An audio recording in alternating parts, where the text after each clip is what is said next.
best tips to being a marine mechanic, some things if you're just getting in here to keep in mind, some things that I learned from myself.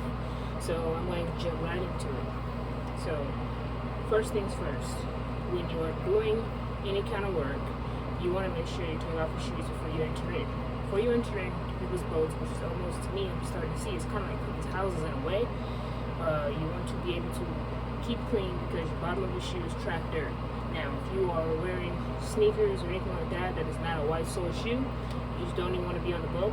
If you are walking with boat shoes and you are going to walk around the dirt and then come back with the boat shoes, it's not going to work. So I recommend, from what I've seen out here, is to just take the shoes off when you're entering any boat. You just want to do that, keep it clean. Also, with that following is to keep your hands clean, so you don't want to get in and then you're touching on people's walls and everything like that. So another thing as well is you want to have a covering on the floor. So cleanliness is like the whole topic right now.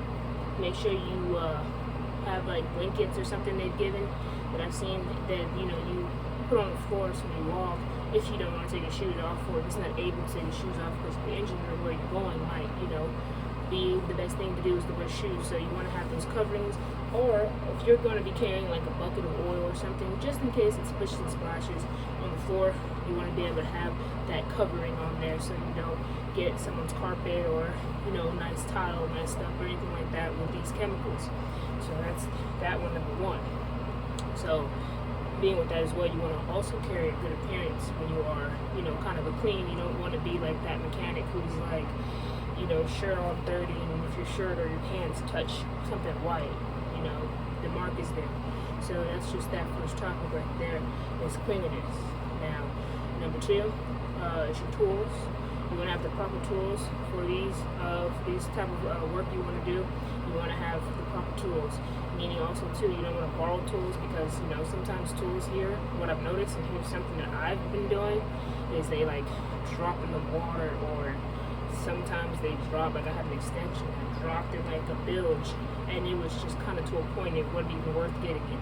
So yeah, you want to have a lot of magnetized tools. So you want to have like where your bolts don't get lost in the bilge water as well.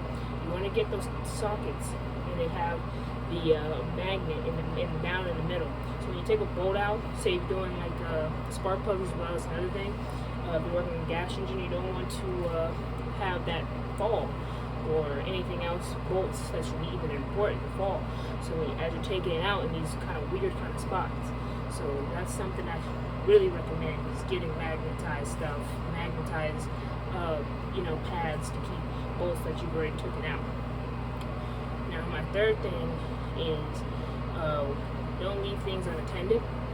So when I say by this, is like don't be taking a bolt off like zincs or something like that, and you say, oh, there's so many zincs. So one I did, there was like 24 on 12 on each, and I mean you don't even want to leave one of them open, and you go start the engine, you forgot out of that 24 that one of them was like halfway open because I don't know, Max called you over to look at something interesting. So you don't want to pretty much leave things unattended and stuff like that. So like maybe put a bolt on it or something like that. Which brings me to my next thing, because it's happened like pretty recently. You see seacocks. You want to, which I'll show that. You want to make sure those seacocks are closed. Because I took a sea strainer out and I was waiting on the part, or basically next instructions on what I should do with it. And the boat ended up going in the water by some other people, and they ended up, different departments were other people, they put the boat in the water, and the water rushed up inside the engine area because I didn't close that seacock. So make sure that if you're working on anything that's in line with that seacock, make sure it's off. If you're going to take the sea strainer cap off or anything like that, turn it off. That's one main thing right there to keep in mind when you're getting into this industry, is those seacocks, because you don't want to make a customer upset when it comes and the boat sinking, because it can make a boat sink. So that's that one right there. Alright, and I have another one here. It's a big one. A lot of people are not like this, but here in rare cases you'll see people like this. When you're getting into people's boats, and this is basically people's homes almost, kind of like I said, don't want to touch people's stuff. If you get into a case where you have to take something out, like a drawer or some type of cabinet to get to an engine room or something, however it's set up. Don't touch the stuff, and if you do have to, put it back the way you found it. Don't look into people's stuff, don't be nosy. Just go in, do what you have to do, and get out. Don't look around, don't walk around, don't look into other people's stuff. Just do that. You don't want the customer to get upset when they see stuff out of order from how he had it. There's also lots of cameras on boats most of the time, so you just don't want to be that person. And then when you're leaving boats, you want to also leave it closed. Sometimes it rains, whether it's rain or shine. It's anything you do, whether you even work on a car or anything like that. Make sure you shut doors, shut windows, shut everything that you opened up, because you don't want to where the weather comes, and especially in Florida where we live, sometimes it's raining, but sometimes it's hot.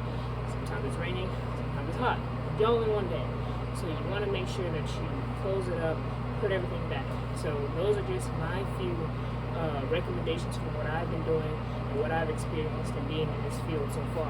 You want to just make sure you do everything right before you leave. Think things over.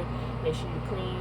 Make sure you just, close your sea cocks. If you're going to be working with anything in the sea strainer, piping or anything like that.